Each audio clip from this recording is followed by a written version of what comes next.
Good morning to all. BSc third year का जो हमारा टॉपिक चल रहा था numerical solution of algebraic and transcendent equation, इसके कुछ मेथड्स की बात चल रही थी। दो मेथड हम पहले पूर्व वीडियो में देख चुके हैं। पहला था ग्राफिकल मेथड और दूसरा था हमारा बाइसेक्शन मेथड। आज हम बात करते हैं जो थर्ड मेथड है, तीसरी विधि है संख्यात्मक समीकरणों के हल की या बीजीय समीकरणों के हल की। उसकी तीसरी विधि है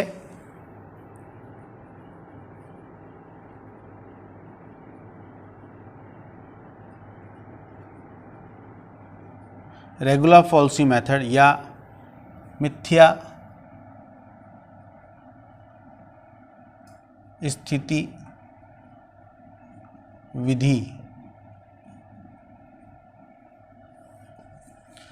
मिथ्या स्थिति विधि जो है वो एक प्राचीनतम विधि है किसी भी बीजीय समीकरण को हल करने की, उसके संख्यात्मक हल को ज्ञात करने की।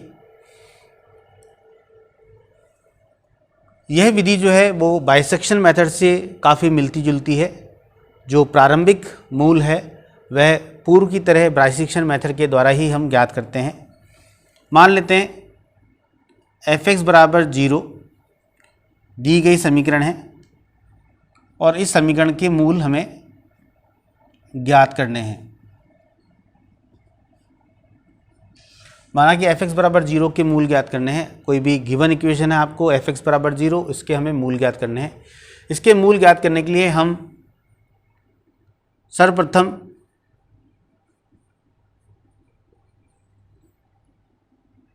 माना दो x बराबर x1 तथा x बराबर x2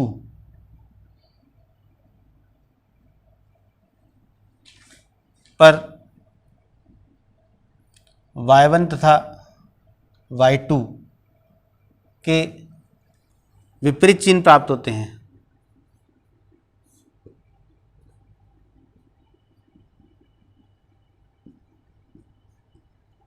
अर्थात अंतराल x1, x2 के मध्य मूल विद्यमान होता है।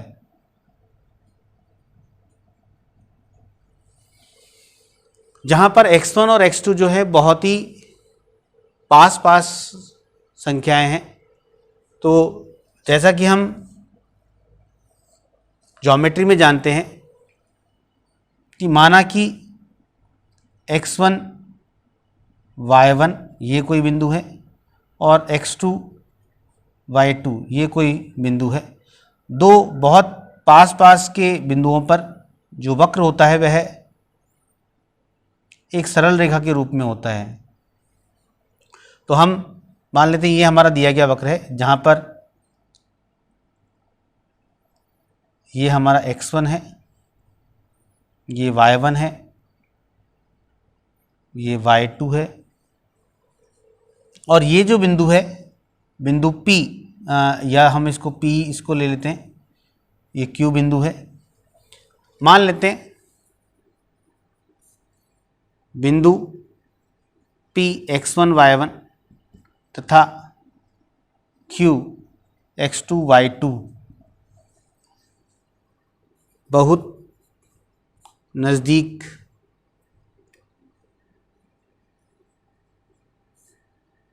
दो बिंदु हैं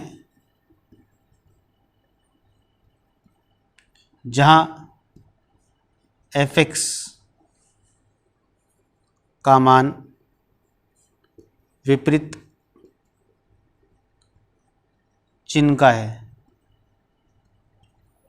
अर्थात f(x) का जो मान है यहाँ पर x1 बिंदु पर तो ये y1 का मान धनात्मक है और x2 बिंदु पर y2 जो है हमारा वो ऋणात्मक है। ये हमारा y2 है और यहाँ पर ये y1 है। तो ज्यामिति से हम जानते हैं कि यदि दो निकटवर्ती बिंदु होते हैं, बहुत ही अल्प अंतराल में कोई दो बिंदु हैं, चूँकि ये अल्प अंतराल नहीं है, ये सुविधा के लिए हमने इसको बड़ा बना रखा है, परंतु माना कि ये x1 y1 और x2 y2 बहुत ही नज़दीक बिंदु हैं, तो दो नज़दीक के बिंदुओं का जो वक्र होता है वह हमेशा एक सरल रेखा के रूप में होता है। तो इस प्रॉपर्टी को हम काम में लेते हैं। ये मान लेते बिंदु R है, ये बिंदु A है, ये B है और ये S बिंदु है। तो चित्रानुसार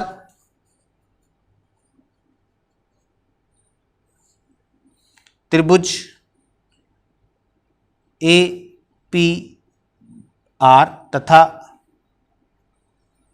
त्रिभुज PSQ से, इन दोनों त्रिभुज से हम लिख सकते हैं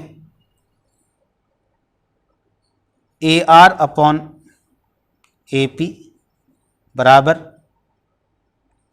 SQ अपॉन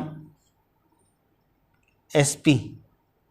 समरूप त्रिभुज के प्रॉपर्टी से हम, ये दोनों त्रिभुज समरूप त्रिभुज हैं, तो समरूप त्रिभुज की प्रॉपर्टी लगा दी हमने, AR upon AP equal to SQ upon SP। इससे हमें मिलेगा AR का जो मान है वो हमारा यहाँ मान लेते हैं ये H है, तो H अपॉन AP का मान है y1 mod y1 equals to XQ का मान जो है वो हमारा x2 minus x1 upon SP हमारा यहाँ से यहाँ तक, तो ये y1 है और ये y2, means mod y1 plus mod y2।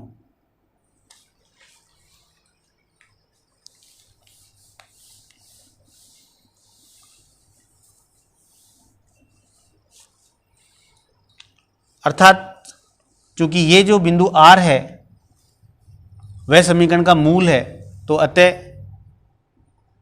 समीकरण f(x) बराबर 0 का सन्निकटन मूल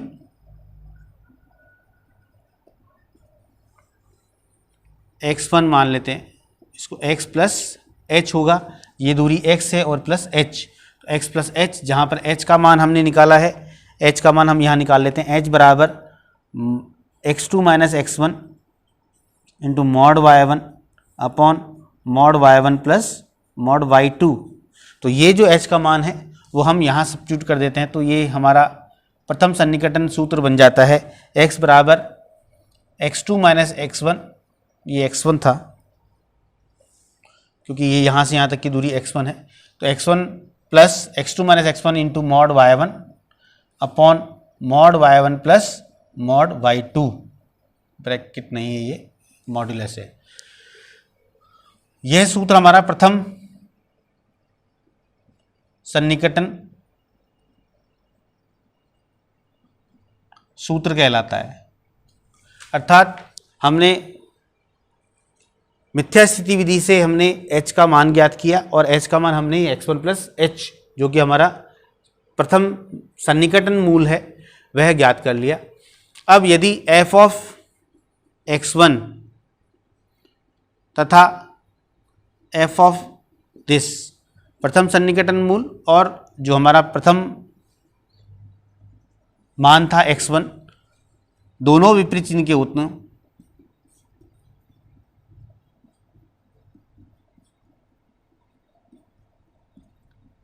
तो मिथ्या स्थिति विधि लगाकर हम द्वितीय सन्निकटन मूल ज्ञात कर सकते हैं।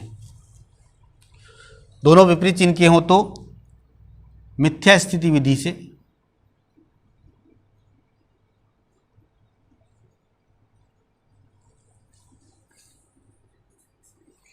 द्वितीय सन्निकटन मूल ज्ञात करते हैं,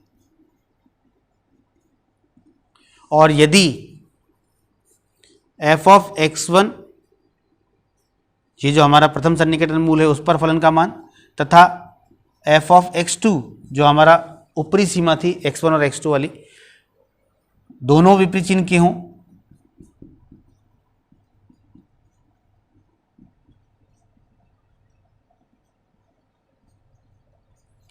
तो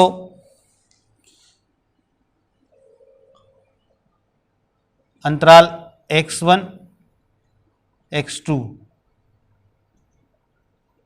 में मिथ्या स्थिति विधि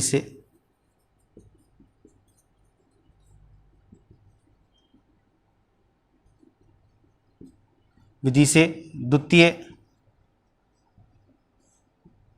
सन्निकटन मूल ज्ञात करते हैं। अर्थात जो हमारा सेकंड अप्रोक्सीमेट जो फॉर्मूला होगा या सेकंड अप्रोक्सीमेट जो रूट होगा वो फॉर्मूला यही रहेगा, लेकिन जो हमारे वैल्यूज़ हैं x1 x2 की वो बदल जाएंगी। यदि x1 जो फर्स्ट आपने अप्रोक्सीमेट रूट निकाला है वो अगर x1 के विपरीत चिन्ह का है तो ये इन दोनों के मध्य में ये फॉर्मूला लगाएंगे, और यदि फर्स्ट अप्रोक्सीमेट रूट और x2 इन दोनों पर फंक्शन की जो वैल्यू है वो ऑपोजिट साइन की होती है तो ये फॉर्मूला हम इन दोनों में अप्लाई करेंगे। इस प्रकार से हम इस मेथड को रिपीट करते जाते हैं और अंततः या तो हमें समीकरण का मूल प्राप्त हो जाता है या फिर जो मूल है उसके सन्निकटन जो वैल्यू है वो प्राप्त हो जाती है, जहाँ पर f(x) का मान लगभग शून्य के बराबर प्राप्त होता है। तो ये विधि जो है काफ़ी लेंदी मेथड है बाइसेक्शन मेथड की ही तरह, परंतु हमें अगर सन्निकटन मूल ज्ञात करने हो तो यह विधि जो है वो काफ़ी कारगर सिद्ध होती है। अब हम इसका एक उदाहरण लेते हैं। तो ये उदाहरण है हमारा, find the approximate root of the equation x³ minus 2x minus 5 equal to 0 by regular falsi method. तो जैसा कि अभी हमने थियरी में पढ़ा था, सर्वप्रथम हम माना f(x) बराबर x³ minus 2x minus 5 equal to 0, ये हमारा दिया गया समीकरण है। x बराबर 2 पर 8 माइनस 4 माइनस 5 इक्वल टू -1 जो कि नेगेटिव है, और x बराबर 3 पर 27 माइनस 6 माइनस 5 इक्वल टू 16 जो कि ग्रेटर देन 0 है। तो चूंकि f2 तथा f3 विपरीत चिन्ह के हैं,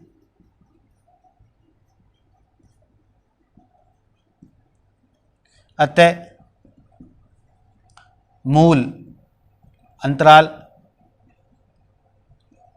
2,3 में विद्यमान होगा।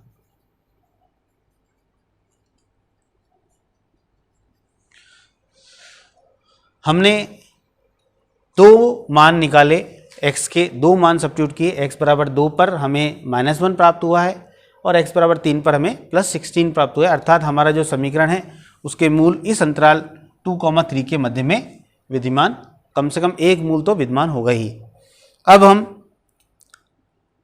प्रथम सन्निकटन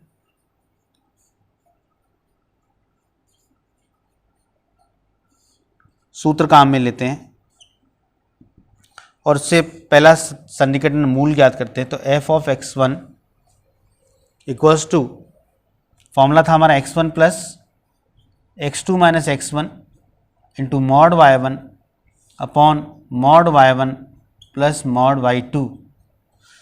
यदि हम मान रखते हैं तो x1 पर, x1 का मान हमारा है 2 इस अंतराल में, तो ये 2 प्लस x2 माइनस x1 मतलब 3 माइनस 2 इंटू मॉड y1 का मान हमें मिला है 1, तो mod of -1 upon mod -1 plus y2 का मान है 16, तो प्लस 16 मॉड में, दैट इज 2 प्लस 1 अपॉन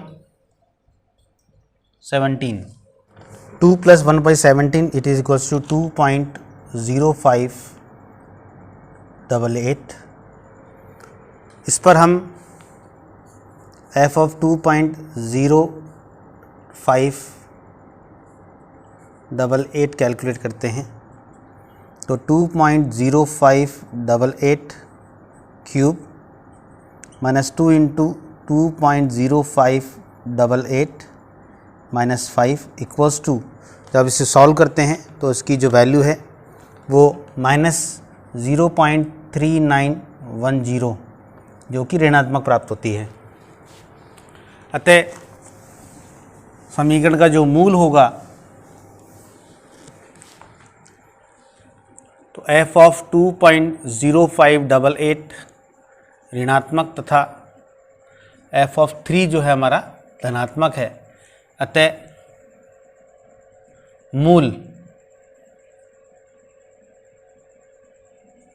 2.0588, 3 के मध्य विद्यमान होगा। अब द्वितीय सन्निकटन मूल निकालते हैं।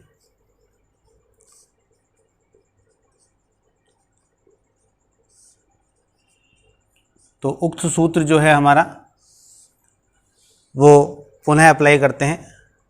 तो द्वितीय सन्निकटन मूल x2 बराबर x1 की जगह पर अब हमारा आ जाएगा 2.0588 प्लस x2 मतलब 3 minus 2.0588 into mod of y1 it is minus 0.391 divided by mod of 0.391 plus mod of 16।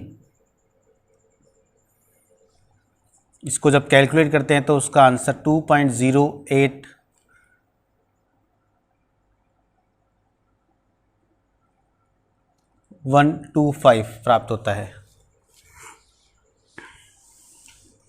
इसी पर हम फंक्शनल वैल्यू फाइंड आउट करते हैं। तो f ऑफ 2.08125, तो इसका जो फलनीय मान है वो पुनः माइनस के 0.17147 आता है जो कि पुनः ऋणात्मक है। अतः मूल 2.08125, 3 में विद्यमान होगा। उपरोक्त प्रक्रिया को दोहराते हैं। तीसरा सन्निकटन मूल निकालते हैं। तृतीय सन्निकटन मूल, तो तृतीय सन्निकटन मूल के लिए x3 equals to x1, x1 अब है हमारा, जो हमारा x2 था वो हमारा x1 है। 2.8125 plus 3 minus 2.08125 into mod of y1, तो मॉड ऑफ y1 है हमारा माइनस के 0.1479 अपॉन मॉड ऑफ 0.1479 प्लस 16।